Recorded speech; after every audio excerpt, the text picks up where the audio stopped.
Hello, this is the Stories Beside channel. I release videos every day for you. Subscribe and click the bell. It happens, it happens. Camille thought, staring at the TV screen. She'd been a pharmacist for about a year and noticed that she could now view both the frightening news and the wall in her office with equal indifference, or the pastries behind the counter at the business center cafe. It's not to say that the zest for life has gone away. It must have gotten a little bland. Camille watched trains crash from airplanes without interest, no admiration or anticipation. Tastes like the lowly ruins she used to love to indulge in on Friday, as if at the end of a workday or on a Wednesday to give herself a little dope, a little prohibition. She joked with her office friends, and the joke was a success with them. Dose forbidden, called small pleasures that allow as if to slip away from the workday, and completely unnoticed by others. So, for example, a delicious and sweet brownie with meringue chocolate touches gorgeous nutty references.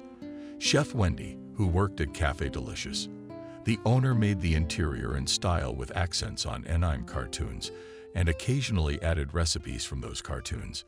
He regularly experimented with dessert and knew Camille as well as her tastes. So sometimes he would try to make some special Earl's Ruin that they could talk about a bit behind the counter when he looked out of the kitchen. And Camille would be waiting for her coffee, or when they crossed paths on the way to the parking lot from the office building. They'd joke about the new flavor, about dessert, about which Count's castle had now fallen apart. It gave a burst of calories and a serving of endorphins. In general, after a tasty, and that still as if honey with different additives dessert, and still drink good coffee.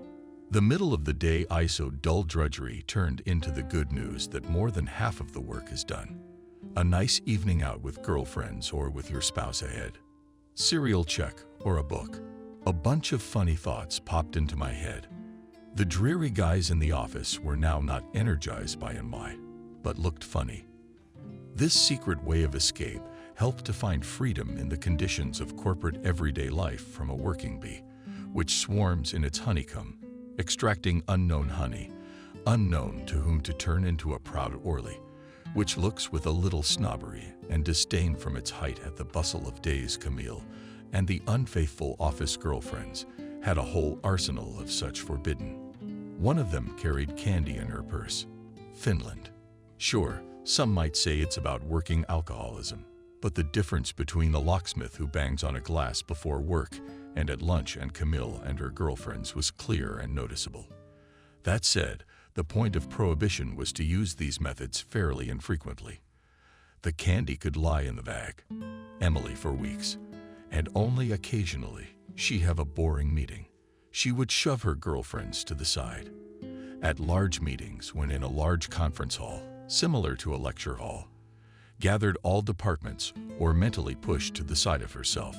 When the boss gathered in a more chamber-like atmosphere only their department and realized its time, candy was taken out and handed out of the bag.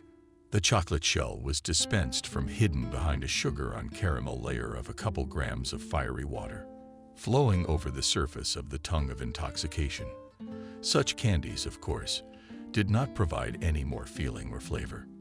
Nevertheless, they always worked for sure. Boring stories and presentations became much more engaging, the lighting more pleasant, and the words of others ceased to give off such a harshness of sharpness. There was now no sharpness in the perception found. The problem was that there wasn't much to it at all. Her friends at work didn't notice the change, mistaking the found apoliticalness for calmness. They thought their specialist Camille worked as one of the deputies in the human resources department of a large logistics company, had learned some special zen. She is, after all, the psychologist that Rick read at the Institute, and still sometimes goes to all kinds of whales. The friends sometimes listened with pleasure on Odin esoteric stories and reasoning, but more for the sake of entertainment and a sense of exoticism. They also treated her to psychological advice, which she gave unobtrusively, but quite accurately, well versed in the peculiarities of each of her friends. However, neither Evelyn was Emily, nor the more age-appropriate. Veronika Platonovna did not particularly listen to this advice. After all, where is it? Psychology. and life. Here, too, everything is clear without any psychology. Sebastian, her spouse, didn't notice the change either. In style, he did not feel her particularly well, and outwardly they remained passionate and active in their communication. Sebastian tried to be sweet and caring, but for the most part, he played the role as if he were always standing on stage in front of an audience that was carefully observing and evaluating his playing the good and caring spouse. So Sebastian, whom Camille in her esoteric way called Chance, was a word associated with peace, and at the beginning of the relationship he could really give some kind of marvelous peace, more concerned with playing well and being more contented with the audience than with Camille herself. Of course, it became more noticeable that she was more silent or more often wanted to stay at home than to go to a concert or for a walk. But Sebastian thought they were becoming more serious and in some ways boring neighbors. But such is the natural course of things, and the audience watching them play the role of a good family not only doesn't accept such boredom, but thinks it's important for good families to be moderately boring, quiet. In addition to the girls from work, Camille had two friends. Camille considered the two of them at once and did not particularly distinguish between them. But others still thought that the huge tunnel bass and the institute girlfriend Wendy should not be equaled. Camille was of a different opinion and thought that a dog was also a human being. At least her Jenna certainly was. The two of them often made themselves comfortable in a large leather and eerily expensive and rumpled chair that the boss had allowed her to pick up during another office redesign. The chair used to stand in the CEO's small reception area. Only very important assholes sat in it. Therefore, Camille thought that it was definitely not worth squeamishness and should be taken near. Moreover, maybe the aura of wealth and wealthiness would add to the prosperity of their house with Sebastian. The salary really increased after that. Camille also had a couple of students, whom she sometimes helped by tutoring. But was it the result of aura, wealth, or the planned indexing of salaries and Yandex advertising? Camille left the questions unanswered. After all, how could one know? Maybe the decision to moonlight as a tutor had come after sitting in the chair, but would have continued to sit on the couch with Sebastian.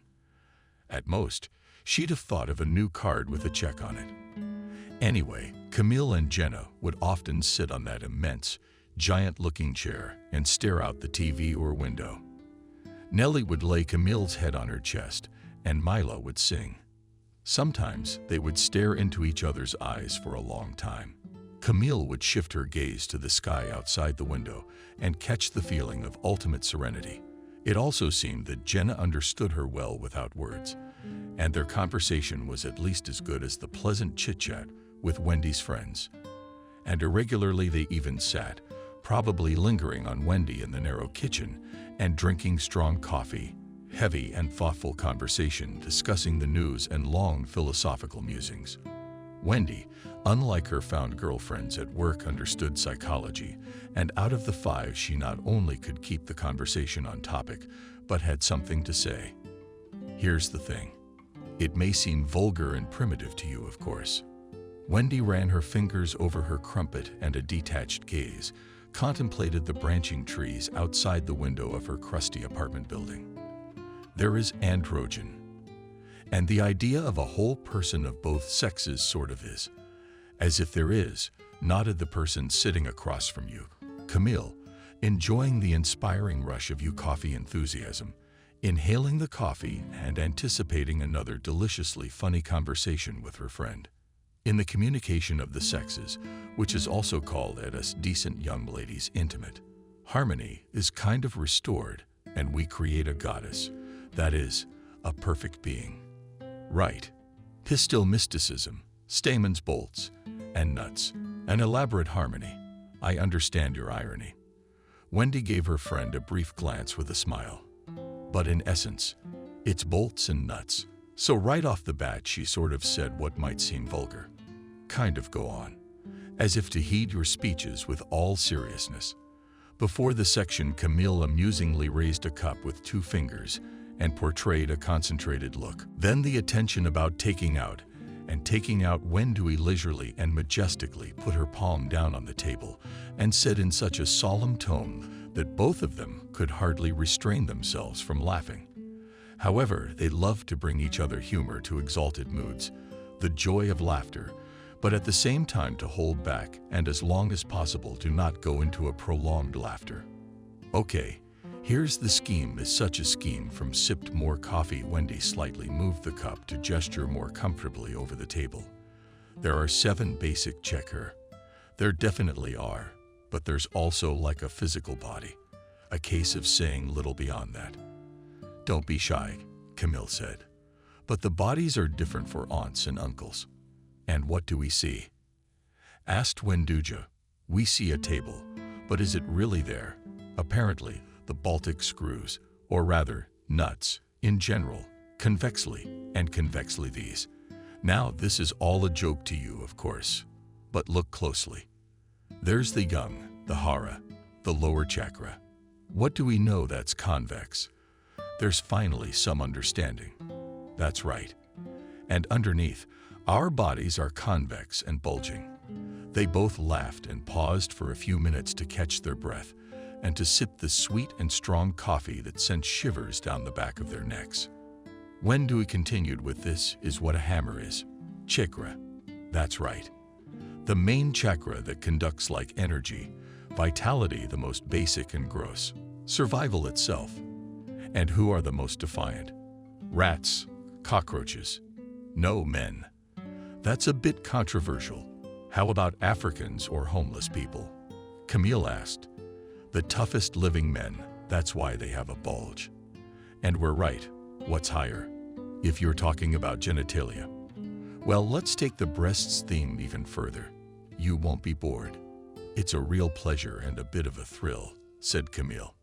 Now on the subject of arousal, Wendy continued. Who are the sexiest, kind of attractive and passionate girls? That's right. And that's why if you look at the part that decent young ladies can only call babes in the kitchen and in the company of a friend, you'll see that with us young ladies it's kind of bulging. It's anatomy. But in men it's at least flat. Why is that? Maybe it's an anatomy thing. Of course it is, but at the energetic level, at the level of subtle anatomy, we have this center more developed. So we are so passionate and creative.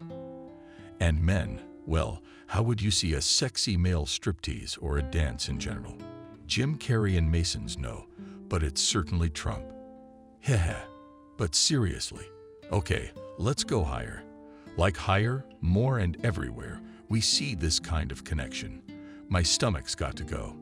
The will, the activity to push something through, to save, to gather, to build. Yes, women have a belly, but it is not from the belly. It's the previous chakras of the Saint of Houston. It's the mani. The abdominal muscles and stuff are more developed in men, especially since you've noticed that bosses are more likely to be chubby guys, and a lot of people are attracted to that. Not me and not me, but I'm kind of attracted to one client. She told me about her fetish, by the way. Wendy used to give psychological trainings on the internet, and by the way, she has a thing for bossy, strong-willed men.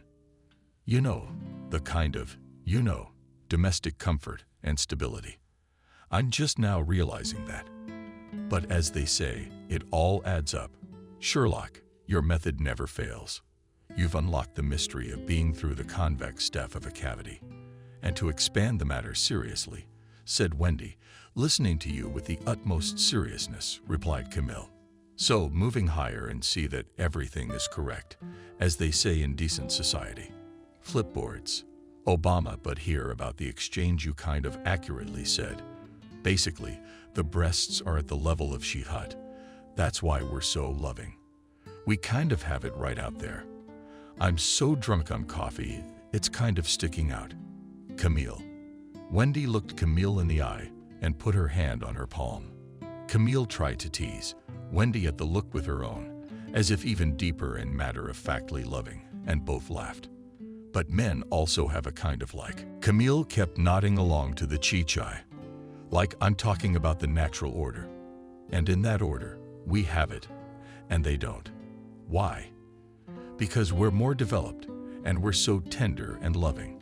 And men are kind of boo-boos, not emotional in general, without tenderness. And we're carriers. Carriers, yeah, carriers of breasts. And under these breasts, we give love on an energetic level. But we sign for what? For iPhones. It's kind of funny. It's actually for the next chakra. Because the jokes were what? That's right, the Adam's apple. So the energy from us below goes above. And now men give us from the grid. That is such a subtle creation of feeling. You've noticed that all sorts of creative guys love big scarves and things like that. Camille nodded. That's kind of a sign of the elaborate joke they're covering up and spreading. Basically, what you're saying is that there's an exchange of energies from the bottom. We give to the men, we give to the top, and so on. For example, did they protect us from predators or bring meat to the cave? We give the men sexuality at the level of the fight, the camp. They enjoy it and feed off of it. We are not the couple at whose expense the house is built, and status creates our comfort. We fill the house, sweat and love give tenderness at the expense. And at the hut they transform that love into high creative ideas and give them jokes. Camille, give me the credit. Do you want more coffee? No, let's go for a walk to my place. And we'll walk with Jenna too. Only I have a professor for you. Dear Wendy, one more question. Where's the upper chakra? Okay, but not on the way. Then we'll go to Rainbow Smile. I need to see something there. Regarding your question, Wendy matter-of-factly corrected her large glasses without Desperas, which she bought because it's sexy and also ironic, and looked at Camille sideways. You make all the right points. There is a third eye, or as we real Hindus say, that's good. Above it, 1,000 lotus petals blossom on the top of the head. You want to know if there's a trade. I want to go to the bathroom more. I'm gonna run. You talk. I can hear everything. Camille got up and went to the restroom next to the kitchen. Well, my Lakshka, I will reveal to you the truth that there is no exchange on these. There are only higher realms and independent progress. Then what's the point? Speak. I hear you. Camille went to wash her hands. The point is that you create a harmonious unity and then rise with knowledge as if by yourself to the higher worlds. No, my shampoo is new. Wendy shouted the shampoo phrase louder. Camille came to the kitchen with a bottle in her hands and, sitting down, began to read the composition of the same. Honey did not see the most important thing. Well, Camille abruptly broke away from reading and walked over to her friend. Funny. Insistent stare. No need to get so worked up. Wendy adjusted her glasses again. Everything has its turn. You haven't considered or asked, of course, what happens when you lack energy on some level. It's known to be debauchery and drugs. Well, you're right. Wendy's tired of playing the professor. All sorts of deviance and disharmony sets in. Anyway, to make a long story short, let's go pack. If one level is lacking, the next level is also bad. For example, if a man hasn't built a house or achieved anything, the girlfriend doesn't give him love. By the way, the logic is vulgar, but money can really kind of buy the tenderness and love of the manipulator. It is, after all, money, the ability for money to accumulate and own. Sure, it's vulgar sounding, but it's essentially an exchange of energies. In general, you mean that in a normal couple everything is harmonious and such a mutual exchange. And if there is not enough of something, then there will be imbalance or balance on the side. Give me the credit. Clearly understood. How's that sound? It makes sense, and you can't argue with anatomy. Oh, and I'm gonna need that anatomy flash drive. Why do you want me to watch it tonight? It's in my living room somewhere right now. What about you and Sebastian? There's no imbalance anywhere. Yeah, it seems fine. She's not running around looking for balance on the side. Walks, long walks. Camille used to go out with Wendy as much as possible in her spare time, but she got bored with it. And Camille wasn't enough. She discussed various sad news stories, which she watched with as much indifference as she talked about them. But Wendy was getting bored with these conversations. It seemed that her friend had become too cynical. Camille, however, was not cynical. Her personality type was not inclined to cynicism at all. It was just the bland taste that bothered her for some reason. Maybe I'm less of a problem, she asked Wendy. Or maybe there's more money, she asked. But that too. That's my soul getting fat in ridiculous comfort. You know, I'm getting good money for tutoring. It's kind of like a kind of income for fun now. I mean, if you look at my previous living conditions, I've never been more comfortable. In a way it is, Wendy replied. If you were my client, I would tell you that we have been fearful creatures for centuries, hundreds of thousands of years, trying to survive in a harsh jungle. And now we can enjoy comfort. Therefore, the search for suffering or adventure is a purely logical process for us that we should not be frightened of. We should curb this urge, turn it into a tool for the realization of tendencies that are useful for us. If you, Wendy, were to give me such nonsense in a session, I would lose faith in people and in the training of professional psychologists. Wendy playfully got into a fighting stance, as if defending her skills. Camille copied her stance. They laughed and walked further down the fall street. The world is starting to turn yellow, Camille said, looking at the crowns that had recently begun to turn yellow in gaps in their emerald temple. You know, I think maybe the devil has forsaken me. More details, please, about Wendy's cheerfully amused tone. And looked at her friend, eyes bulging a little. But you know, a lot of people say that it's a problem to lose religion, or that you'll be left by some kind of God presence. Well, I don't think you have to worry about that. First of all, there is nothing you can do, and if you think logically, what kind of worries can there be about it? The devil is another matter. If he tempts you or hinders you in some way, then you are definitely, well, or with high probability, a good person. But if he left you, why should you be afraid? Everything is clear with you.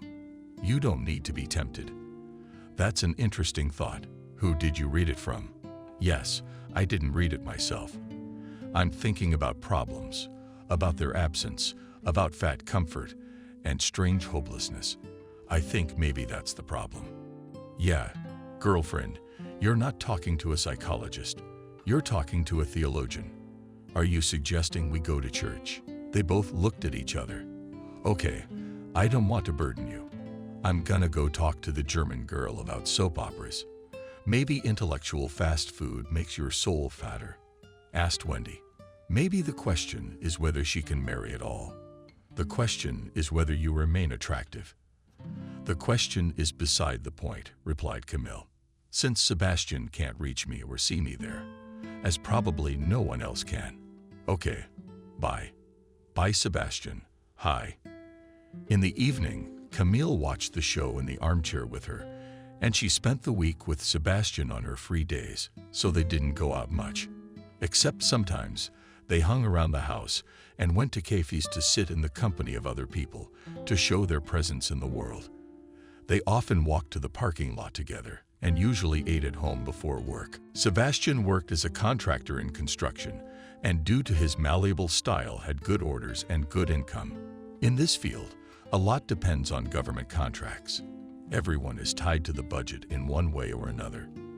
That is why those who work for patriotism are successful.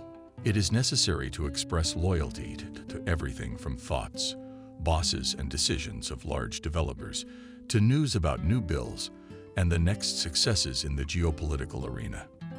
At the same time, loyalty should be expressed ahead of time. That is, before it is necessary to formally confirm one's allegiance to the party's course. Sebastian was good at this. Moreover, he understood for himself who he was.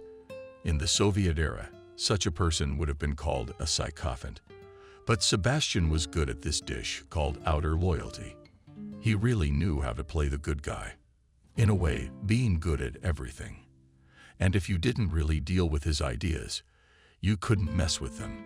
And the country and business always needs a good guy like that.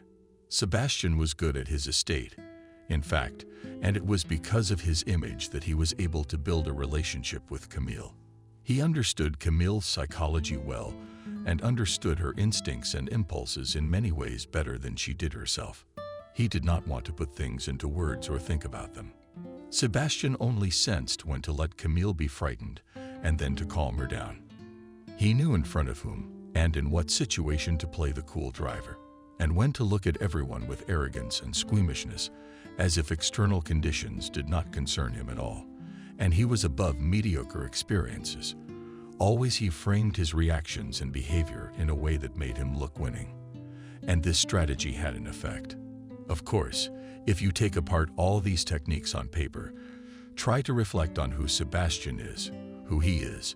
If you take apart his movements individually, it's obvious that the guy is a hypocrite at best. Though even so, one could not raise a hand to condemn him, as they say. After all, Sebastian, like so many other people, actually wanted happiness for himself. A little ridiculous, but can we reproach a man who strives for happiness? The problem was that if all these techniques were used consistently, and Sebastian created a story about his person, built an image in front of another person, then these charms were difficult to detect. He looked more than harmonious and cool, so he could charm Camille, who only after a couple of years of life together discovered these details of the game in him, but did not judge and accuse him. She stopped at the fact that he was trying for their relationship after all. Similarly, she treated the new arrival of her spouse during trips to the parking lot. The parking lot they used was about 10 minutes from the house at a new apartment complex, but it was a prestigious parking lot, like in a cool American movie. Sebastian had gotten a couple of spaces on favorable terms through his connections, and he liked to use this parking lot as a status symbol. As they drove through the floors, they saw expensive cars. There were serious, solid people walking around in the building with their serious business. Everyone liked to feel a part of it. He, too, was a respectable man who could afford such a parking lot. On the way, they talked about work, looked at passers-by, and discussed them over the Sina. Jigurda kept almost nodding toward the sturdy guy with long hair at the bus stop. Here is a man who has and feels the inner core picked up. And Camille, they smiled and continued to joke about the people they saw. Look, a rental. Didn't look like they took it out.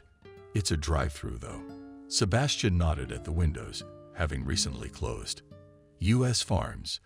The sauce is like sour cream. Camille replied. It's kind of an anti-flavor. Yeah, it's a talent to ruin a dish that's almost impossible to ruin. It takes a lot of effort. Camille echoed the same sentiment. It's a good thing they closed. This is what their typical dialogue looked like. Before work, a pleasant chat, meaningfully similar to a song about everything you see. Camille not often, but often said something serious. She would get carried away with her words, and her eyes would sometimes hide.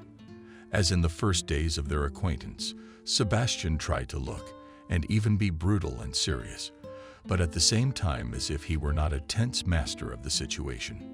One morning as they moved leisurely down a warm fall street, Sebastian, behind his vacillating coolness, did not hide not only himself, as a good actor hides himself before the audience, but also his discontent, as he often hides in public. Almost every person who believes that in society you should maintain a general degree of normality and calmness and not worry the space with your worries. Sebastian was worried about the lack of morning intimacy, which he didn't insist on, but still strived hard enough to get, and in the end, he got from Camille. Only hope for the next time they were together. The thing is, the need was part of his image of a cool life, which unexpected morning intimacy between spouses is something romantic. And Camille saw this option as the same need as the morning toilet, just wrapped in a veneer of fake aesthetics. Camille understood that it was not a matter of intimacy, but of wanting, in fact, to go to the bathroom as well. It had been wanting since the morning. She understood that there was much more physiology to it, so unobtrusively dismissed gradually the claims of a sweet morning. Sebastian knew, however, that he would have a sweet morning anyway. Let's go take a look. He pointed to a new coffee shop that had been opened where the farm used to be. Nastya immediately understood what was going on and didn't argue. Of course, let's go. We're a coffee shop. We need to know the nearest points. On the one hand, they really both drank coffee regularly.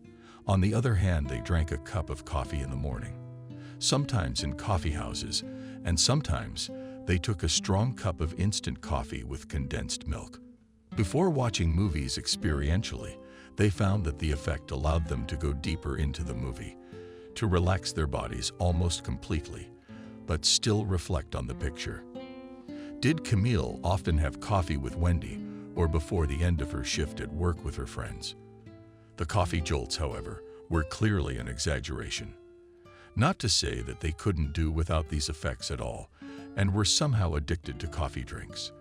For Sebastian in general, the cup was more often important because the cup was a symbol of a cool modern guy who goes about some important business with this cup, and with a sip the cup gave a pleasant feeling. With each sip it made Sebastian feel good. He felt especially good when he managed to show up in front of someone with a cup of coffee. There were a lot of coffee shops on the way to the parking lot. They lived in a dense, built-up part of town, in a large apartment complex, near a lot of transit stops, all kinds of buildings. And Sebastian started stopping in occasionally on his way out for another drink, reasoning that he wasn't awake. Camille knew he wanted to walk coolly to his car in the parking lot with a drink in one hand and a key fob in the other, and that someone important and serious who uses this respectable parking lot would see him like that. It wasn't the first time Camille had made jokes about coffee junkies. Only this time, she knew Sebastian wanted to flirt some more with the young barista they had seen there earlier.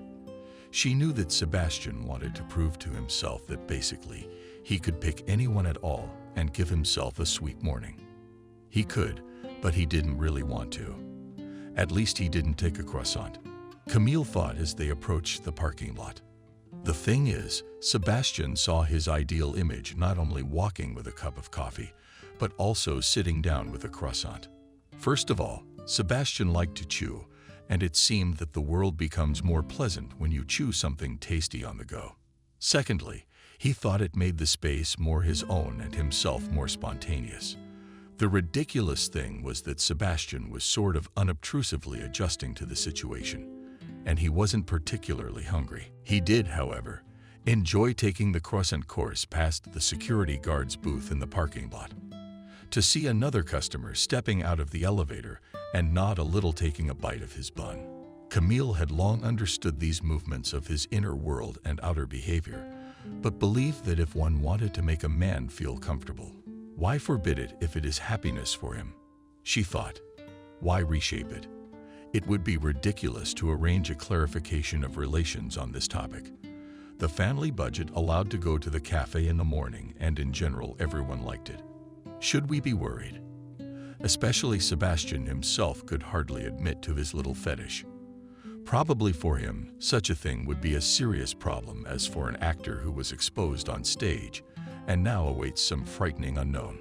Sebastian-like, eating my croissant in public and feeling cool. It was a thought Camille had come to terms with, though sometimes thinking about it and watching him, if not frightening, seemed to expose some strange thoughts.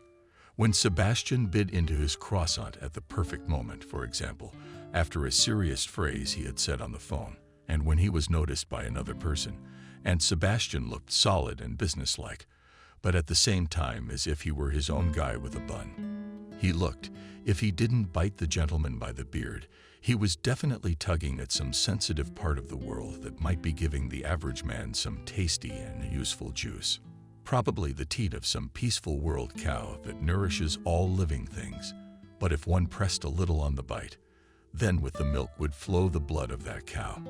And it seemed that Sebastian, with such prizes in front of the invisible, but more real, at least for him, than the visible reality of the auditorium. After all, it was not only the oncoming person who looked at him, but the world in general wants to achieve just that. Over Kosovo does not want to commune with this blood because he thinks that something true and something at least happy is hiding from him, hiding somewhere in other people's lives, in beautiful movies. But if he will persistently gnaw into this world, trying not to show outwardly, so that he could not be denounced in these gnawing and trying, He will achieve that happiness with him, that the audience will stop watching so closely and will begin to admire, if not every. Then most of the movements of his life, words, and a beautiful, honest look that looks into the world, as if Ryan Gosling from the screen, when Camille these reprisals too frightening or tiring. She could cut a situation short with a mocking phrase or a look. Of course, she tried to do such things gently and didn't mean to hurt feelings at all. She rationed this exposure so that she could only destroy that strange aura of movie happiness and bring him back to reality. Reality he didn't like. At least the kind where he couldn't help but compulsively bite off similar bits and pieces of bread. For from the fancy glass, he understood what Camille was doing, but he could not admit it even to himself. For if he confessed, the meaning of his emerging urges would be revealed. He would be uncovered and discovered beneath the slenderness of all seemingly such natural behavior. His soft smoked with cheese on the butter of life will turn into a harsh, unpredictable, and rough reality, even if he already every day rubs on our Doug and only managed to convince himself about the butter and cheese, so to speak, to merge his own mind in this illusion wanted to believe and did not want to destroy. That's why every attempt on his strictly planned and in some way even long-suffered fairy tale of his happiness by Camille was remembered and postponed as an unexpected deception and danger. Let Camille and reality restrain him from deception, above all from deceiving himself. But he didn't like it and wanted to play it cool and eat a croissant and coffee on the way to work to look cool. Sebastian generally tried to live his life to look perfect, and his logic was that if you always look cool, you will be or already are cool. If you behave like a happy person, you look happy. That is, you'll be happy in the end. Sebastian didn't want to be happy, so he was always afraid of being late for happiness, late for life. This peculiarity of his manifested itself in many ways. He chose a fashionable hobby, which someone began to be interested in, tried to bypass or overtake his acquaintances in something even in small things like this manifested itself. For example, when he saw one of the guys in the parking lot in the morning, one of the guys they had glimpsed in the company office, when they saw each other in a coffee shop nearby or on the road when they arrived in the evening after work, Sebastian always wanted to pull out of the parking lot first. He and Camille usually walked leisurely in the mornings, but if one of the guys you knew showed up, he would naturally but insistently and actively speed up to get to the car and start as fast as he could. Although on other days he could first walk Camille to her compact sedan to look at the car, a little chat, wish her a good day, and only then go to her car. It was similar in the manner of communication, in the choice of opinions, behavior, hobbies. Sebastian aspired to the place where he thought it was possible to look happy and feel happiness, which, by the way, was illustrated by a famous proverb. But Sebastian believed that, in the end, it should still become good where he is, and sometimes really captured moments of inner harmony and very sublime feeling when he thought that everything in this world, in this life he has cool, and he himself can be an example of a good and happy man. As we know, every man strives for happiness. Wendy did her professional wise owl look, although Camille, having watched a couple of recordings of her online trainings, called this characteristic technique cheap hypnosis and slowed down the speech literally for a second, so that the client caught up not only the meaning of the words, but also emotionally energetic message. The current Dalai Lama states that, in a sense, all living beings strive for happiness, and that is the natural process. You see, we cannot deny that human beings want to not suffer. Moreover, our inner suffering can be much more significant and sensitive than our outer suffering. That's why you make an appointment with me. Sit down in front of a laptop screen to talk about your problems. Talk it through. As a way to get out of your misery, to understand the cause and eliminate them if you want. Perhaps consider them in a different way. We psychologists are modern-day shamans, that is, soul healing specialists, and you are ordinary people. Come to us to talk the problem out. Vanessa, if you find it therapeutic, use this kind of magical interpretation Consider our sessions as conspiring problems. You know how the witches in the villages could heal all kinds of pain. Wendy realized that a large mug of coffee had to be brewed. Talking this time was more involved than usual. In most sessions, she gave a set of 3 true questions, and the patient client would talk at length about herself. And she would listen and sometimes throw directly to the camera. A thoughtful and sharp look, creating a very effective illusion of understanding and presence. Once, for fun, she even discreetly played Kennedy in a session. But to do such a thing again was not allowed. The categorical imperative and moral law within her. And the sweet Irish coffee, parting glanced up at her from the bottom of the cup, waiting for the last sip. Not easy both sips, thought Wendy, and began to remember a recent Scandinavian movie about how people lack always a small portion of alcohol in the blood. And if this level is maintained, it is possible to achieve a feeling of permanent happiness, at least on a hormonal level. Clearly, the heroes of the movie. School teachers first sang on the idea of testing the thesis, and then got drunk. And some of them even got fired. But who can fire her? And she sits in her underwear with legs, in a basin of warm water to think better, but at the same time not to strain, speaks, and for every word she says, she gets good money. At the same time, she is paid not so much for her words as for the time she fills with those words. That is, timing is important. In the art of stretching it, Wendy would be the envy of Dumas himself, who was paid by the lines, and so he loved to spell out dialogues with phrases of a couple of words. Long dialogues, which probably pleased many school children that the pages of such books are read much faster. And you don't have to think about the dialogues. Wendy once thought about it and noticed that a lot depends on the content. After all, somewhere in a century wrote Hemingway, and also often used dialogue in places phrases, but he had many meanings buried under each word, which were revealed in a motley kaleidoscope.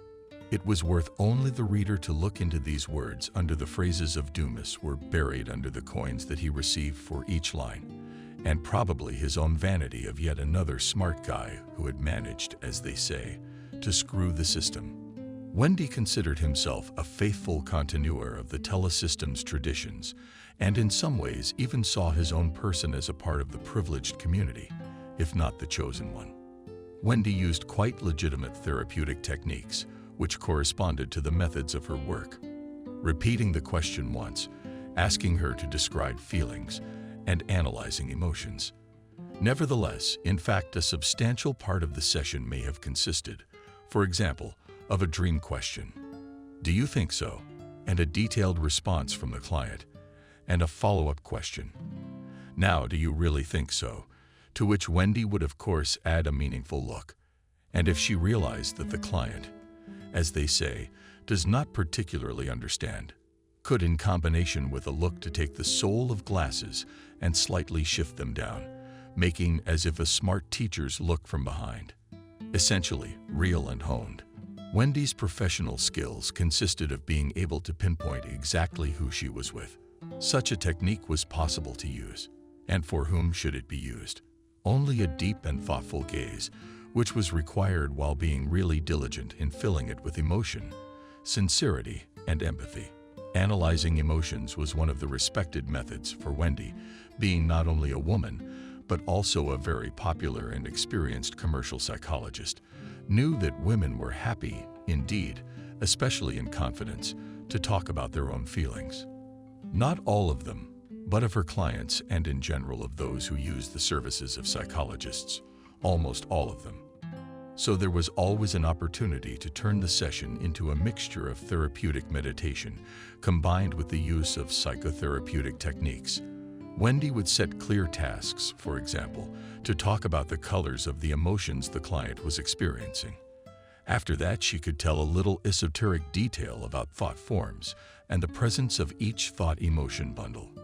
Real appearance, which could be fixed by people, if it were not for the limitations of their perception.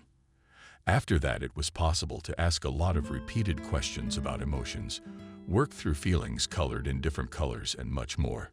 The point was that clients liked this kind of thing, and were eager to engage in stories about the color of their own feelings and the variety of experiences. That said, the clients, unlike Wendy, were generally unaware that the more one talked about feelings, the more words and details would appear in addition to her professional inventory. It stretches the timing, and as if not quite legal, but generally acceptable and quite useful successors. Try saying each word leisurely. Feel your speech and feel what you fill those words with. Long and meaningful stares into the camera. Concentrate on the breath of silent meditation. Of course, Wendy would not allow herself to suggest silent meditation for the entire session. But if it got tiring and she didn't know how to end it, she doubted it would have a good effect.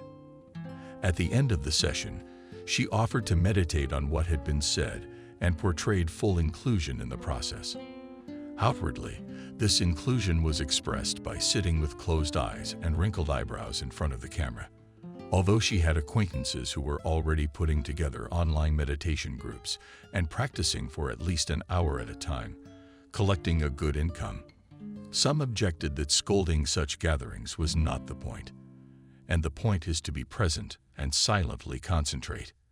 To which Wendy logically parried that such practices are also available in elevators, public transport, queues, and traffic jams.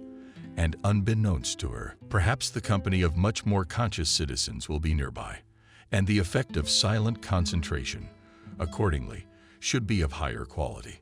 The quality of life is largely determined by the quality of one's inner state. Wendy stopped remembering the Scandinavian movie and sad about not yet up to coffee. What do you need 1 million for expensive sneakers if you have no feet? But what are your feet for? If you don't want to run, you don't know where to go.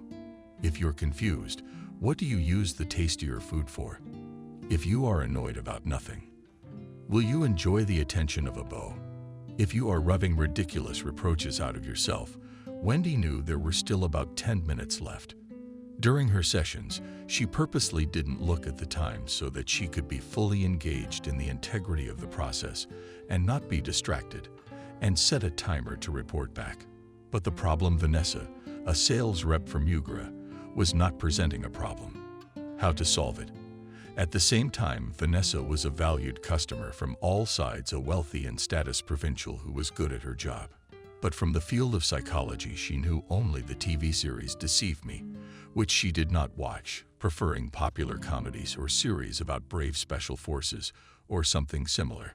Clearly, you want to choose one of your girlfriends. First of all, there is an internal conflict. In addition, you must competently use their resources emotional. There's a lot of meaningful looks here too. And realize that you have one life, one you, and you want to be happy. Which, as we have found out through many examples, is well worth striving for. Which is quite normal, you know. Wendy, you make a good point, but it's the very question of that choice that concerns me. Your right to speak for me. No one can make me happy or do the inner work. A woman with a fake tan, a large face and large parts on it with the look of a trusting sheepdog, and an expensive necklace looked at Wendy from the screen. But it's hard to choose, isn't it? We've been friends for so long. And you say we have to decide. No, Vanessa, look, you're the one talking. And you know, you and I are just actualizing your intentions in words. I mean, we're expressing in speech what you have, but you're not saying. You yourself know that you should choose one of your friends for further communication and cut down on communication with the other one. Only in this way you will be able to build your career normally and be, as they call it, in the resource. Wendy, I remember you said that in order to build something, you need to destroy something. But is it worth destroying a relationship like this? It seems a bit far-fetched to me right now. Vanessa, I had a similar situation. In general, there shouldn't be such frankness between us. But I'll tell you in a friendly way. Wendy did not want to strain herself and thought of a way to end the session smoothly. I also had two friends, Nancy Vysotskaya and Evelyn. They and I were in psychology school when we had to write our thesis. I was able to make good points with each of them. But Nancy was not the best influence on the zone of my immediate development as a scholar and professional. Evelyn, when she once had a seizure right in our faculty lab, told me to take the necessary measurements.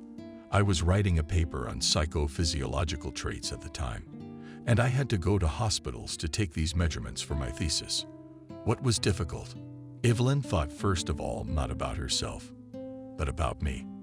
And then, by the way, when I visited her, she herself offered to make the measurements I needed, which was much more convenient than recruiting an experimental base with unknown people. And in the hospital, she got to know the other wards. Only for what? Right, so she could take measurements when I visited her. Who do you think I kept in touch with after my master's program? Probably Evelyn. Vanessa responded to Wendy's expressive stare by staring at her from the screen. Right? The question was rhetorical. Wendy continued enthusiastically, as she knew the timer was close. I've been in touch with Evelyn further, and we have a good experience with each other. Enriching each other, you know, exchanging energies. You have a similar situation, and you know the criteria of choice, and you can quite easily make an analogy from my story and draw conclusions about your inner contradictions about it. Let us look at the ideas of inner integrity that we see in the so-called Jungian notebooks. You've probably heard of him. I've heard of him, but I haven't read him. I just know Carl Jung, answered Vanessa. A pleasant melody from a mixture of gongs and Tibetan bowls sounded. Then you'll know. I offer you a convenient and productive elective. I will record you a short lecture on the South. In the context of your problem, your task is to listen at your leisure and analyze your own methods about what you hear. We can move the new session a bit if you need more time, or we can call as always and discuss it, given that I will record the lecture especially for you, and I will have to work through the material additionally. The lecture will go as the cost of 2 sessions, but I strongly advise you. Of course, Wendy, I remember it's a psychological mechanism, and when we pay a lot, we value the product more. I remember, Wendy. Vanessa smiled and nodded. Okay, well, I don't feel comfortable distracting you from other things. I'll have the fee for the lecture and the next session in an hour. Thank you, Wendy. You should remember that the best gratitude for me is your peace of mind, development, and prosperity. So think about yourself, analyze, use our work. Bye for now. Connections then, Vanessa. If you need anything, you can always come to me. I'll be in touch. For now, Wendy smiled and waved her hand in front of the screen, then abruptly brought that hand down on the spacebar that disconnected the call. She picked up the cup with the remaining coffee with the palm of her hand and finished the rest of it with relish. She looked up at the bookshelf behind the computer screen, from where Vygotsky's spines looked back at her, and raised the cup again, nodding at the books and as if drinking to them, sweetly lingering and about the gray in her head with the pads of her fingers. Wendy realized she wanted to make herself a cocktail and call Camille into the kitchen. She picked up a thick-bottomed glass. She thought about the fact that if the bottom was thick enough, it would be difficult, if not impossible, to break through. Grinned at that thought, and half full a bottle of Black Label from where she poured some into the glass. Took a sweet syrup from the shelf, picked the yellowest lemon in the fridge and squeezed some into the glass. Greased off a cut slice of it around the rim. Wendy knew how to make different cocktails, but they rarely drank with Camille because the two of them were already having fun together. Wendy wasn't much fun on her own, and her ability to make delicious cocktails helped her to ignore this very obvious reality. The lemon version of the cocktail was almost ready. She added some ice and Essentuki on top, and once again realized that someday God would not protect her, and she would still be tempted to start a social network account, where she would start posting her variations of famous cocktails with her own author's recipes, as well as selfies of walks in combination with clever captions, words, and liquids. She was good at getting in the way of telling it. Internet space got in the way of socializing with Camille, who had a snobbish attitude toward almost everyone who hosts social media. The only exceptions for her were business accounts and the pages of any publicists. Wendy wanted to keep a level head and didn't give in to the urge to pour her skills of pouring tasty concoctions into her tummies and other minds on the internet. She sat comfortably in her computer chair and dialed Camille over the video link. From the thick-bottomed glass loaves, she had prepared one of the standard bonjour greetings. Who was he? An owl, as Camille herself sat in her cozy leather chair with her laptop on her hips, pondering on the scale of my own popularity on the scale of the world by my one insignificant grain of sand. But on the scale of one's own account, we can be very matter-of-fact and businesslike. Let's make an account for Jenna. I'll edit with him. Then we'll go to advertising, split the profits. When you say that, you're not happy with the work. You want to talk about it. Wendy? Why do you understand people? And the trainings on how to understand yourself are given by me. Camille moved in the spacious and soft chair, smiled, and began in the playfully humorous tone they usually use to speak in. You see, Wendy, life is a school where everyone should learn their own lessons. The famous proverb says, we learn by teaching. That's right, Captain School. Wendy clinked her glass with the camera screen and took a little swig. If you'll excuse me, I'll continue. Camille spoke in a serious tone, although I was now also hungry for something. Wait a second. The screen changed to show the side tab of the chair. Camille's stomping and Jenna's footsteps could be heard, apparently walking somewhere near the chair. Camille came running in with a bottle of kefir and a large slice of sweet summer, from which she had somehow managed to take a big bite on her way to the chair. She continued to chew it deliciously. Roulette Poison munched on the kefir, occasionally making Wendy a funny grimace with an ethereal mustache. Thus, Camille choked a little. Summer pounded her chest powerfully a couple times and continued talking. Thus, life experience itself allows for, as strange as it may sound, life experience. Assuming that this reality is conceived by someone immensely wise, or at least speculating that there is some global mechanism that somehow moves and controls this reality, we can assume that reality allows you to experience the version of events that you are missing. Going back to our proverb, by teaching we learn, we can assume that teaching or mentoring is the best way for one's learner to learn. Accordingly, the person who already knows about people does not need to learn. Okay, Camille, don't go out. There's a cute bartender on the next street over. He's working now. Come on, help us get acquainted and make romance between us like real love. You mean a movie or some real love you want to create? I mean a movie to make a real and secret love with this Borman. After all, what is our life, a movie? Or a book of life? Or generally a short story published on the side of the internet? But why so belittle our value? It's a little too sullenly Camille to steer and drink from a bottle of kefir. Situational drinks make you sad. You're better off with kefir. It makes me feel like Sterlitz. But I'm not going out. Well, I will, but not with you. Now, Wendy was talking through her laughter. Where do you think you're going? Honey, I'm not going anywhere. I'm gonna go play with Jenna. Seriously, Wendy, I'm not in the mood. I want to go out on my own. I'll come by your place one of these days. Come on, smack the not-so-cute ram for me. You're welcome to go out on your own. I'll go to the movies then, shall I? Wendy smiled and waved to her friend. She made a sad face about the lack of a common walk and pressed the space bar.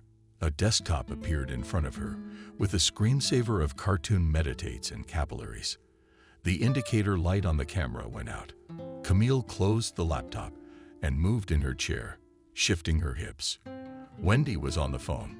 Sebastian came in from the bedroom where he sat at the computer. She called, asking me to go for a walk, but I'm not going with her. Come with me and I won't go with you. I want to walk and be quiet. We can be quiet. No, don't be angry. Camille realized that her husband might see in her refusal a continuation of the morning and begin to worry, which was not at all desirable, but also to continue this conversation slowly slipping into absurdity. Neither wanted to, nor did she want to go with anyone but the trusty Basta. Gathering for a walk, Camille once again thought how she adored the Bass. It is unknown what exactly attracted in this appearance. Probably the melancholy expression on his face, which reminded her of an office clerk. Perhaps she liked the fact that they had such a long, low torso on short legs, which they amusingly shuffled. Probably liked the huge ears and aristocratic spats that expressed some kind of steady seriousness. She called Jenna out for a walk, pulled on her cozy fall voluminous down jacket, put on her snowboarding pants to stay warm for sure, and headed outside. Camille decided for herself that looking at passers-by and at home was much more useful than looking at the news with indifference, or out the window or at the wall, especially as she walked with such a focused gaze, sometimes only taking in some faces. Otherwise, she was more beholden to the bigger picture. As of late, she had started to like to take a lot of walks, going out with Jenna, and for an hour or two at a time, to pick out roughly where to go, and through the houses and people, picking up some curious details, contemplating her own thoughts. After such walks, it became much better.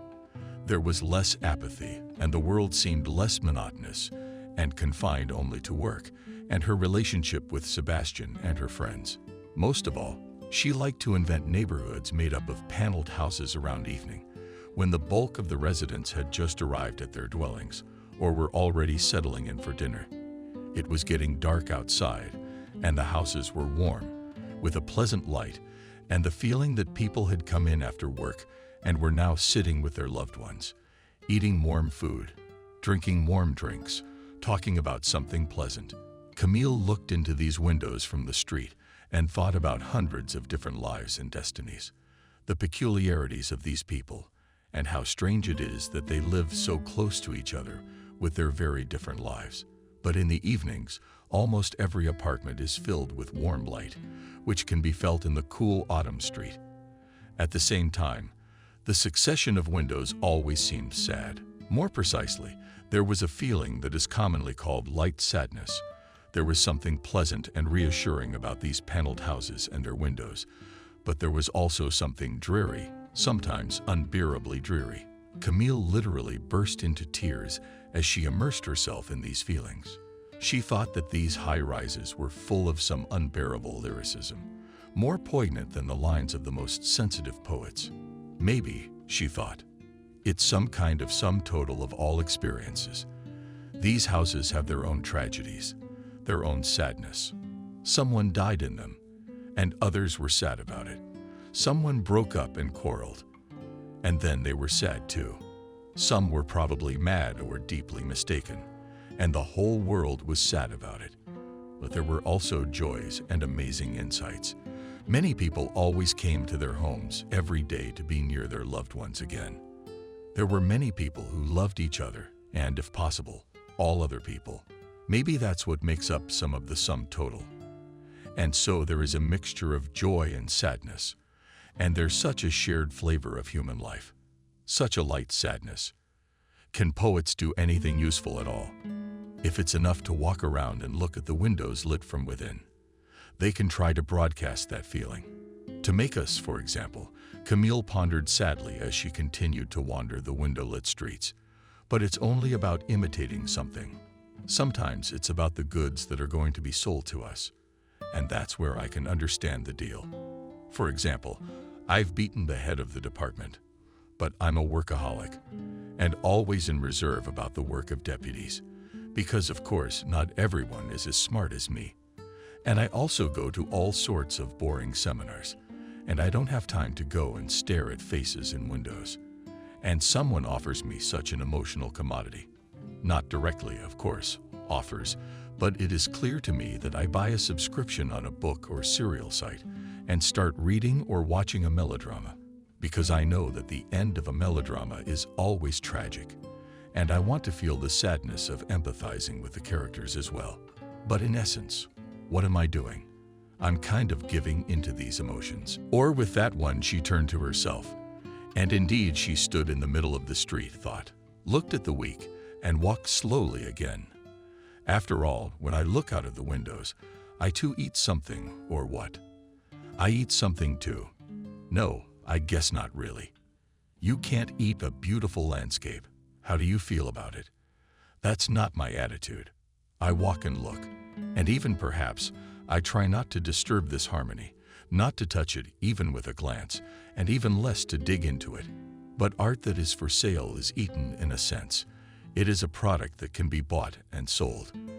Camille stopped looking at the graffiti on the wall of the house, and in this case, it is not a direct feeling that is sold, but an indirect one, which someone has experienced in something packaged and made available. But that is not what is important, but the fact that such feelings are saturating, but they are attractive. Perhaps, Camille continued to ponder, these feelings are really tasty and something nutritious may be blood. It is said, after all, that artists write with their own blood, and someone else's blood can write. If, for example, take a lot of someone else's blood and write a picture with it, or a book or a poem, I guess someone can do that. There's probably a logic to it though. If they buy a surrogate, they should sell a surrogate, something fake. There is logic, of course, but nothing real. Camille thought and smiled at Jenna, who was picking through her short wieners next to her. On the other hand, there's some business in it too. If something can be traded, why not trade it? The curious Protestant morality, which is said to be the basis for capitalism, suggests that it's possible to make money from trading feelings. Okay, so anyway, I realize that I can only get real feelings through my own experience or experience. But can I so experience a work of art that the experience is identical to my own experience? I guess a lot of people treat it the same way they treat food. Camille mentioned that more than once she has noticed how her friends at work share tearful stories from popular TV series with each other and seem to be seriously worried. But in fact, they'd bring themselves to an exalted state of sadness, which is actually joyful. I guess it makes them happy that it's bad for someone else.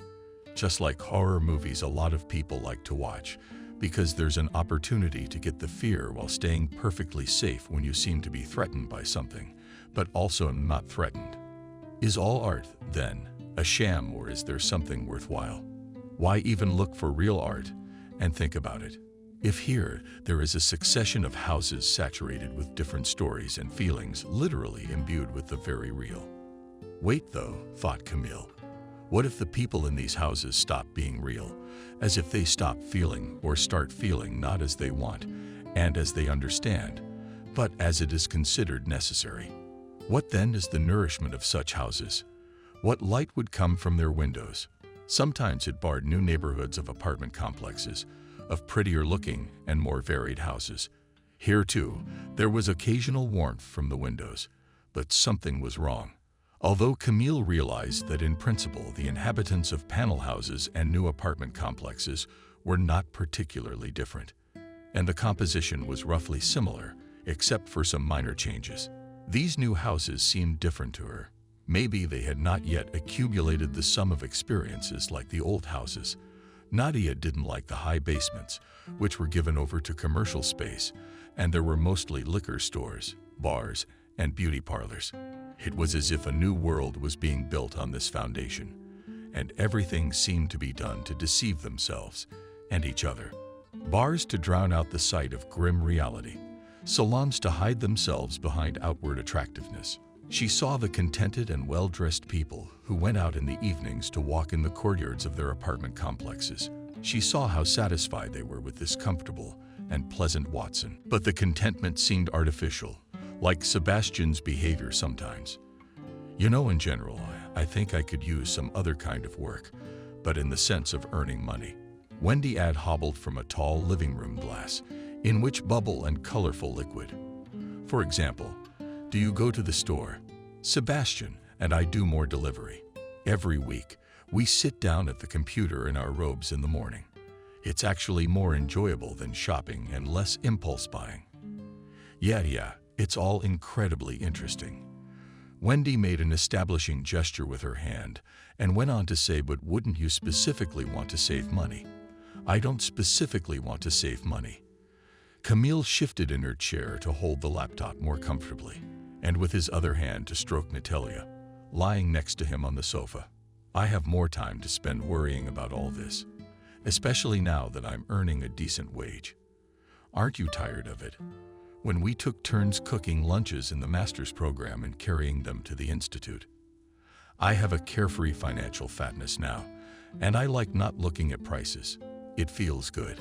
Well, if you calculated how much you could save and have more money, and everything would be done for you, so we are already saving. Well, can you buy a new house? I'll let you in on a secret. We can't buy a new car. And we'll probably never be able to buy a mansion either. Unless, of course, Sebastian starts picking up government contracts. But Camille briefly wondered if she should tell Wendy the details, but realized that she already knew a lot. And best friend after all. He's too much of a coward for that. And you know what, fine. I'd rather he show off for me. There's a spell in there that'll eat my donkey right off. But I'm glad to have something to put away for my old age. I give a little money to a couple of foundations on a regular basis, and I don't have to worry. Yes. Wendy really wanted to talk about what's on her mind. It's all incredibly interesting, of course. Although, by the way, don't you think that if you had supported Sebastian H., he would have been doing a normal job there? I don't think so. Okay, whatever, Wendy went on about her own. I realized that the principle, or rather the content of the trade, must be changed. What trade? Trading with yourself, baby, for your information.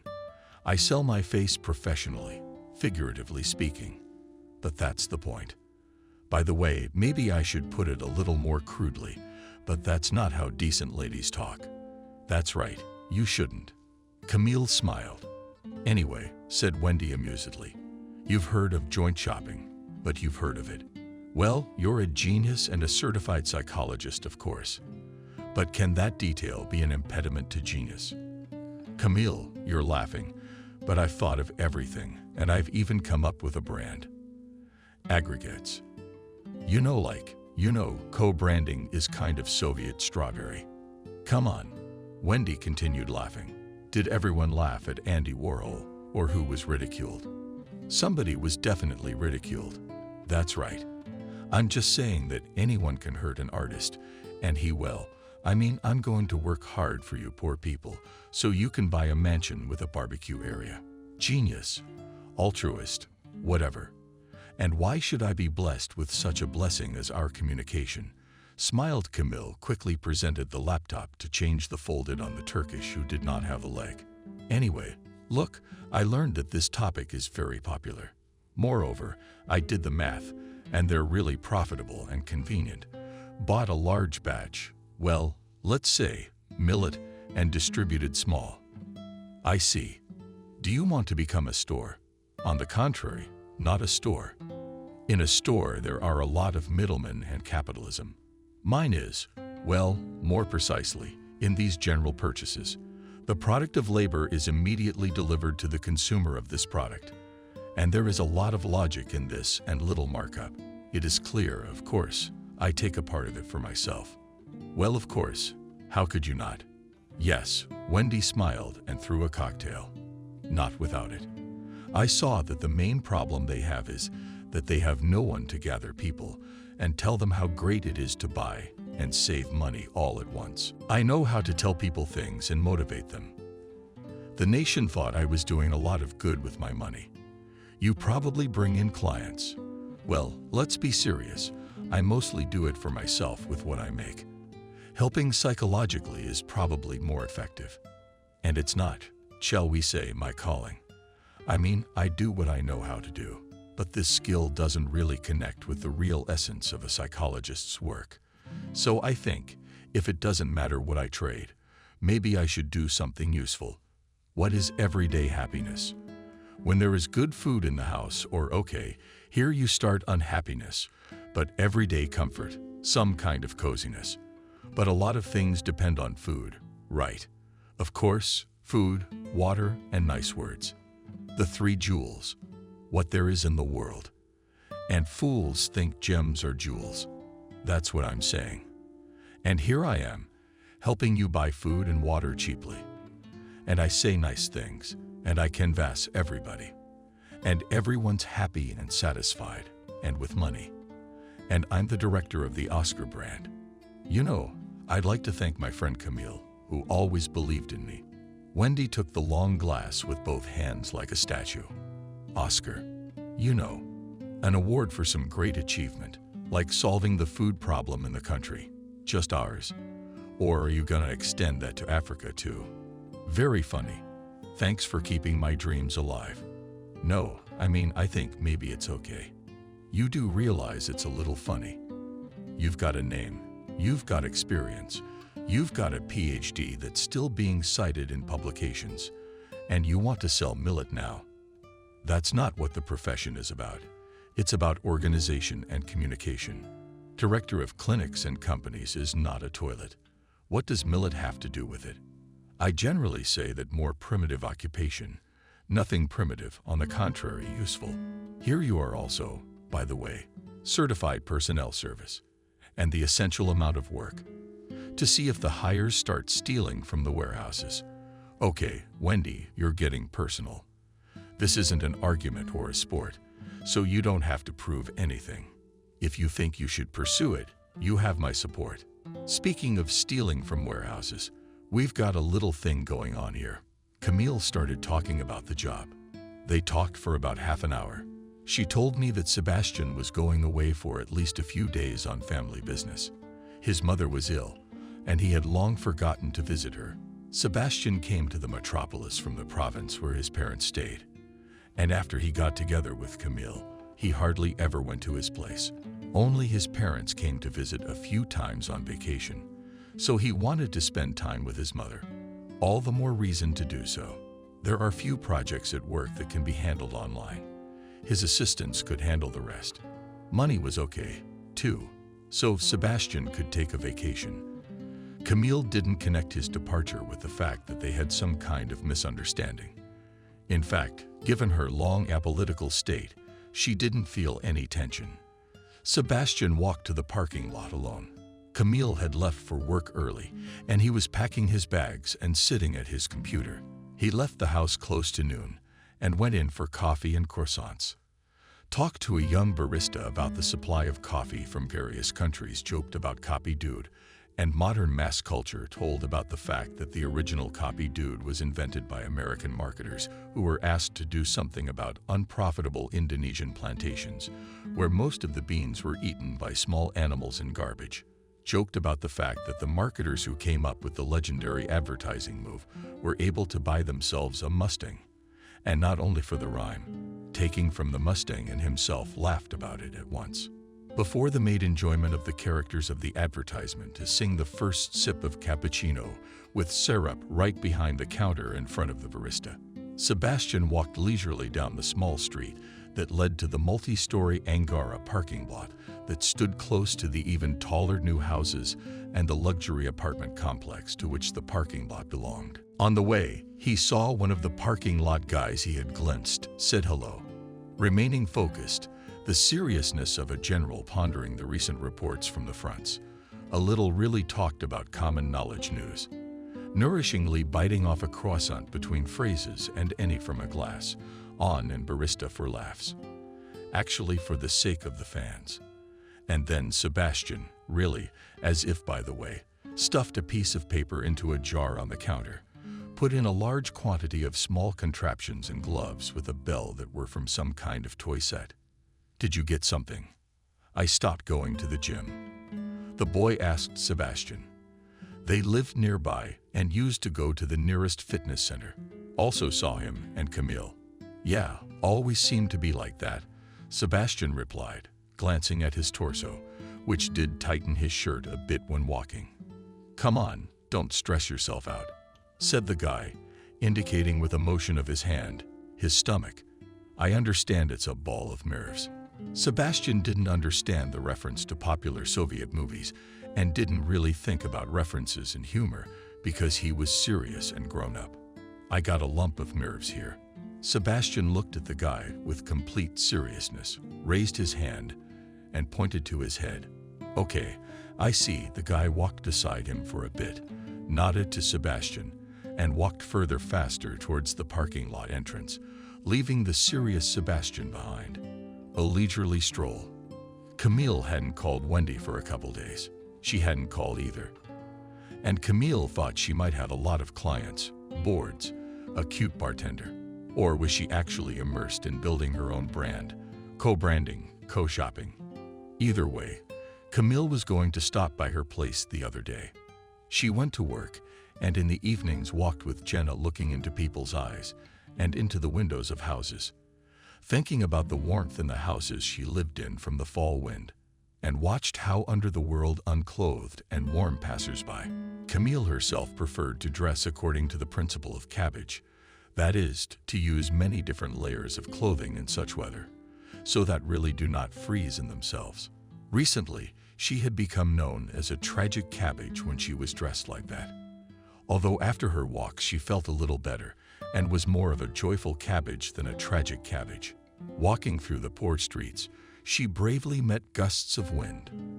The other people, on the other hand, often felt as if they had been blown through the wind. Camille thought that the wind as a thread could pierce many people and thus connect them into some gigantic caterpillar. That is, into gigantic beads, where each individual person is a separate bead, and at the same time into a huge caterpillar, where each separate part of Putin's caterpillar so went out, or rather, the caterpillar walked along different streets, applied to the threads of the wind. One weekend, Camille had a snack before the show with Kafir and went for a walk with Jenna. She was going to stop by her place and take her out to the bar, or wherever she wanted to go. Camille thought that while Sebastian was away, maybe even move in with a friend for a few days, with Jenna taking time off work too. They would talk a lot, have a Bergman or Herman retrospective. Maybe she'll even help in the aggregate. If Wendy herself hasn't already thought of some new occupation and will pick up her first clients from the workers she knows at her firm. Foggy morning. Some kind of kefir. Faded, not even kefir. Camille was beginning to recall the unpalatable soup with holes that she sometimes had to eat on weekends as a child. This soup had rare cooked vegetables in it, large chunks of dill stalks and greasy patches of oil on the surface. For some reason it always seemed cold, not even cold, but frozen like this. The fall weather had cooled off after summer. There were still large balls floating in the soup, and they came. But they didn't bring joy either. It was quiet and overcast. City mornings reminded Camille of this dull soup. All life was like this, dreary and ordinary, with greasy stains on the surface of the leftover and spilling broth everywhere in chunks, completely amorphous and falling apart, almost collapsing vegetables. Camille became so dreary that she decided to go into the small church next to which she passed through the windows of the building. A warm and pleasant light from the stylized electric candlelight was visible. There must have been a morning service, and Camille threw Jenna's leash a few times over the bars of a swing that stood not far from the door of the nursery and went into the building. And the rest of the service she caught a glimpse of, she liked. And as she left the building, Camille noticed that she was walking somehow even more leisurely and peaceful. Or maybe she's become less caught up in the world running somewhere and sees everything going on for a longer period of time and looks at the world more judiciously. Either way, Camille took her time tying up Jenna and occasionally glanced at those leaving the church. Sometimes she smiled at someone almost spontaneously and noticed in herself the emerging feeling of being in community with something and experiencing some common and pleasant secret that she had with these people. These thoughts pleased Camille, and she walked leisurely in front of the middle-aged women. "Good service," said one of them. "Yes, good, and the priest is so good, so right and inspiring leading. You can feel the grace," confirmed the other one. "Yeah. Did you notice how good his laugh is? It's like nectar, and it's so honeyed." I recognized the first one. "Yeah, that's right. I just wanted to tell you when he was talking to the congregation after communion. What a delicious laugh." The second woman laughed after the words about laughter, as if she was prompted by the taste in her mouth. "What's a delicious one?" The first woman continued. "Yes, the particle is like jam. How delicious. A good service and a priest so good." The women turned down another street, and Camille no longer heard their conversation. She continued walking at a leisurely pace. The city was quiet in the morning. It was kind of nice inside. And when Camille felt like sneezing, she lifted her hand and pressed the edge of the top of her index finger deep into the corner between her lip and the bridge of her nose. She didn't want to break the silence with a loud check, but she didn't like it about herself either. And this method always helped quell the check. All it didn't take was a finger press right under her nose, and the sneeze would disappear as if it hadn't existed at all until now. Camille approached the house and mostly looked under her feet, digesting more of the experience from church, looking at the week and the yellow leaves on the asphalt sidewalk. She lifted her gaze higher, looked up at the Wendy and kitchen windows, next to which was a bulge from the typically compact balcony in the Khrushchevs. At first, she was even a little startled to see a half-naked man standing on the balcony. He was in one of his sleep robes, carelessly tied at the waist, but with a semi-open torso that looked not quite athletic, but overall quite harmonious and tanned. In the cool autumn air, Camille thought that the handsome bartender was standing on the balcony and slowed down to get a closer look at him. She was curious to find out more about her friend's new suitor. After all, people don't always reveal themselves in person, especially at first acquaintance. And here was still quite deserted morning. Putting on a robe, the man clearly enjoyed the opportunity to be almost on the street half naked and enjoy the proud solitude. Probably contemplating the accomplished and yet to come amorphous conquests on sleepy fronts, the man was clearly well prepared for his equestrian outing. Hedonist, Camille thought. Good in principle. After all, if he knows a thing or two about pleasure, he'll be able to provide Wendy with comfort and all sorts of pleasantries. He held on to the railing, smoky. Probably with a coffee mug next to it on the fracture was a lush morphine. Or some similar loaf in the other hand was a cigar, with which the man sometimes puffed on cigars. Camille stammered a little, for such a detail somehow filled out the image, but it also looked rather incongruous. The man stood with one foot on a low step, looking off into the distance and taking a big drag on a cigar. His whole appearance showed a successful businessman who had stepped out onto the upper terrace of his mansion and was contemplating the Hollywood Hills. Nevertheless, the outside space with this was clearly controlled by shabby Khrushchev buildings, a profusely broken and uneven street, slanting trees, silly banners, and advertisements. The man took his hand off the cup and took a bite of morphine with relish, never ceasing to hold the pose of shameful from. He sang from the cup and took a drag on his cigar. And in these movements, even rather in the sensations they expressed, tried to broadcast to the outside. Camille recognized something familiar. At first something like something known. Then she quickly guessed what familiar feelings this picture reminded her of. And such a cartoonish demeanor. Something akin to a howling fit of goosebumps went through her body. And then she barely restrained herself from laughing. So ridiculous she thought the figure was. And now, when she also realized the details, the situation seemed to her a complete delusion and some kind of mockery of the seriousness and normality of human life, played out before her by clowns in an unknown circus. What kind of idiot? Camille thought loudly to herself. She wanted to give Sebastian a resounding round of applause so that Sebastian would pay attention and shout something like adorable. Good girl. But she didn't want to spoil his moments of triumph and happiness. No matter how ridiculous and idiotic its Sebastian unhappiness did not seem to herself. A cigar on the balcony of a Khrushchevka. How ridiculous is that? But everyone wants happiness and strives for it. Camille thought, moving further down the street. She wasn't particularly worried about whether Sebastian would see her or not. The devil hasn't left me, Camille thought with a smile. Or is it time for new problems and worldly felons? Many people have such experiences, and everyone strives for happiness. Wendy listened to music from the cooler was in the croissants, sliced recently defrosted pastry. She hummed along to the vocals, singing along from her coffee mug and playfully swaying her hips to the beat, melodic in sound. Sebastian came into the narrow kitchen and sat in the chair where Camille usually sat. He motioned a saucer toward him and put down his cigar. Wendy had allowed him to smoke in the apartments so he could be comfortable. He watched her move in silence with a look of connoisseurship. It felt incredibly good and confident. We'll tell you. Wendy abruptly but gracefully straightened up after putting the tray of reds in the oven and turned to Sebastian. Will tell. Sebastian changed his tone questioningly, adding a bit of bewilderment. You don't think we should? What's the point for you to fight? For us to fight? For everyone to fight? There could be a lot of trouble afterward. Property. Yeah, property. There's all sorts of problems. And I don't want it. You still want to be with me. Wendy put her feet on the inside of Daddy's thigh and leaned her body toward him, bringing her face close with a playful smile and a burning gaze.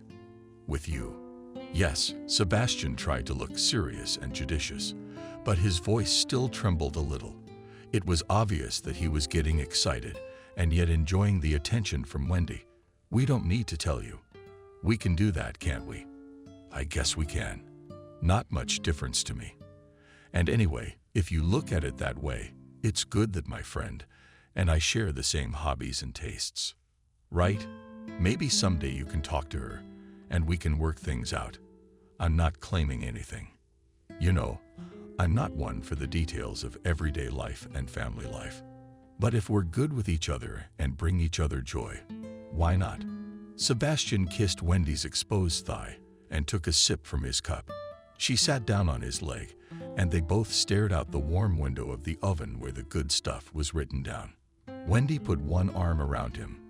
They were quiet and realized they didn't feel like talking. The steady whirring of the stove was nodding and soothing. The overcast weather did little to us. They smiled occasionally, glancing at each other. The bread made them howl from their cups. Wendy, for a laugh, could smell his cigar and make a funny and important grimace. She even remembered some of the facial expressions Camille had entertained her with recently, with an ethereal mustache, and showed Sebastian. He smiled and put his arm around her waist, emphasizing her slightly so she could get comfortable on him.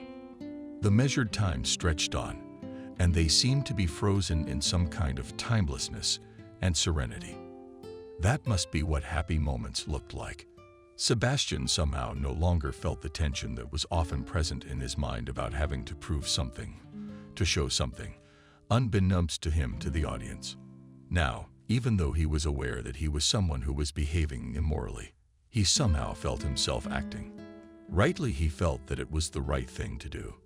That it was good he had thought of it, and good that he and Wendy were spending their time this way. He felt that now the audience could praise him, and he himself could tell, when the opportunity arose and the right situation arose, about his adventures with other normal men, as if in between, as if to say that he had once bitten off a sweet bite of this life. Literally, a little bit literally, hints on gentlemanly will describe some of the most attractive details of sleepy appearance. And then they'll talk about something else, but his buddies will appreciate it. And maybe will throw in support, and even with a little envy, but also with the understanding that here he is, Sebastian, a normal guy, came from the province and achieved everything, made a career, is successful with girls, has a family, always cool and confident looks. For some reason, Sebastian thought that now more accurately in such a situation, if someone will reflect on his success, he can become an example for someone to be an example, and therefore it is necessary to prove and conform. One should behave perfectly, to be clear in everything from day-to-day affairs, bringing large-scale work projects. Sebastian drank moments of joy from a mug, kissed them on the surface of sunny cheeks, sighed with Serbian smoke, peered through the window of the oven. And Camille took to the street and rustled the yellow foliage. She thought about the fact that leaves of golden and yellow color are like coins that trees have accumulated. It is their treasure and valuables that they can show off and make so beautiful, colorful crowns, attract the eye, creates a wonderful pattern that delights. And the trees themselves also know that they have accumulated much treasure and are now beautiful. Suddenly, they realize that this time will end and winter is coming, which will mercilessly freeze them. The trees understand and are worried. They want to pay off the winter and scatter yellow coins, leaves. They try to bribe and give away their wealth to the world. They no longer think of their own beauty and attractiveness. The trees only think about what to give away so that they can continue to stand so that they don't freeze. These bribes, however, cannot bribe the annual move. Winter takes no bribes, and fall continues to overstay its welcome with winds. Announcing cold blizzards, leaves flew in front of found feet. Nola would sometimes rush to play with them and bite some, or only whisk her head into another lifted cloud of leaves, waving her ears and sputtering.